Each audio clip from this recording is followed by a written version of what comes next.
Most people are going to focus on the offense of Arizona State.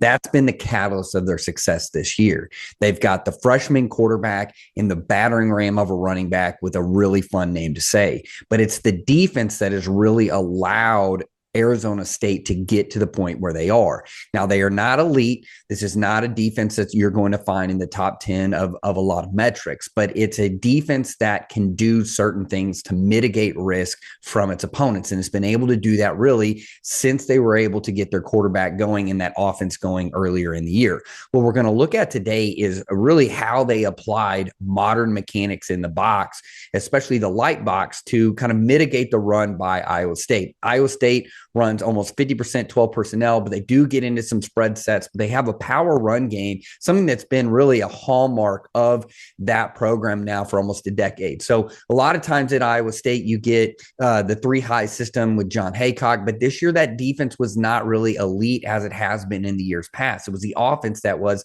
essentially the catalyst for the Cyclone success. So we're going to evaluate a play from the Big 12 championship game that really shows how modern defenses are mitigating these light box issues that they have, regardless of what the coverage is, whether it's two high or single high, 8-man spacing, 7-man spacing, it doesn't matter. At some point, the offense is going to get you in a situation where you have to fit the box with 6. How are you going to do that, especially from a 4-down front? That's what we're going to look at today. So before we begin, let's go over what a traditional fit looks like for Arizona State. So this will be a day one camp install. Now we're going to have 12 personnel here by Iowa State. We're going to get a split zone arc, which essentially are a split zone flat. They're just going to send the tight end to the flat. They're going to bring the other tight end across. We're going to get zone action going opposite of the running back. So the way that Arizona State has set up their defense is that they're going to put their strength side to the tight end side, to the on-ball tight end side. So that's where we get the 5 and 3. And then opposite, we're going to get a 2-eye and we're going to get a 5 technique. Now, our 5 technique is going to play heavy, meaning that if he gets the tackle to him, he's going to then insert into the B gap. So the way that this will play out is that he will close the B gap. Our nickel will be in charge of the C gap. And as we get this pulling action, we will actually allow this linebacker to work to the A, and then he can work to the D gap just because that's where we're going to get it. So you're going to see that he's going to actually insert into the C because the kick out block is going to allow that defensive end to the B gap. And then we're going to have our corner, who's the overhang, and our nickel as the overhang as well. So even though we have 8 in the box, it's technically 7-man spacing because we have 2 high safeties and we're playing cover 2 because we have a cloud corner, and then you can play quarters on this side. As the ball is snapped, you are going to see this mechanics. Now, the way that you teach your nose is he's reading the near hip of the C. C to me, pin the A gap, C away, close the A. So he's getting the center to him, and he's going to work to the face of the center. Now, notice he's keeping his head opposite the back. But as the back presses, he's then going to be able to reset the line of scrimmage, and he's going to be able to work back. He's actually going to be the one that makes the tackle.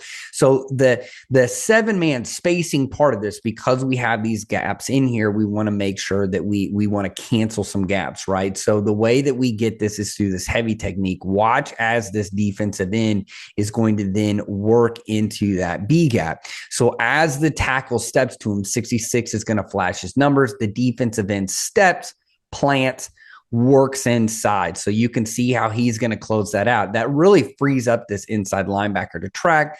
You can see that he's rocking back. We have the other linebacker rocking back. We have our defensive end that is staying outside. The quarterback gets a give read, so he hands it to the back. And so you can kind of see there's nobody there for the back. So even if the nose were to have fit here, you can see that as we get this guard working up to the backer, we have our 3 technique who's going to defeat this double team and be in the back. We have our linebacker who's in the C gap. We have our defensive end that's in the D gap. There's really nowhere for this running back to go. Now, this is one way to play 7-man spacing. What we're going to look at next is we're going to look at how you can get a reduction front by Arizona State, so you can play kind of a 4-down front, but you're going to get odd spacing. Here we have even spacing because we have an open B gap bubble. In odd spacing, we are not going to have any B gap bubbles, and everything is going to be funneled to the A gap or the C gap. So in this play, we're actually going to get a reduction front. So we actually, to start, have 8-man spacing. We are going to have a post safety. We're going to have 2 overhangs on either side. Now, this is going to be kind of a 3-match or rip Liz, but you can see that we are going to be gapped out on the interior. We have our typical over front. Now watch as Iowa State is going to motion this back into the gun, and you're going to see everything change. The moment that we get the back in the gun, they're checking to a 2 high. So what you're going to see is this safety is going to work over here in cap. You're going to get this safety to work back. He becomes the cap. You're going to see the corner over here. What that means is this linebacker now has to move out of the way, and we're going to get our Mike in a 0. The interior defensive linemen are actually going to get head up. And so one of the things that you need to understand is if you are a 4 down front, it may be in your best interest to do something other than always have a heavy technique. Because if we stay in this, we know that we're going to get the heavy technique on the other side. The problem is we're going to actually get GT. So when you do that, you're really knifing this down. These guys can log really easily, and they can get numbers at the point of attack, because from the gun, it's really easy to log. And so what ends up happening is they can create a really nice seam here. You get a one-on-one block with the safety, and now it's over. So as we get closer to the snap of the ball, you're going to see that we are in a heads formation.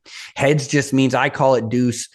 You can call it heads. What we're going to get to is we are going to get the reduction away from the back. So what that means is we are going to get a pit stunt. So technically, this will be the 3 technique. This will be our G. What we're going to get is a heavy technique through the tackle and the guard. Now we call it pit because in a 4-3, this would be a pirate stunt. The 3 and the 5 would actually move over. Instead, we're going to get a pit stunt. We're going to get a reduction. So we want to watch at the point of attack. As the ball is snapped, you can see that we're actually going to get an outstep by this tackle.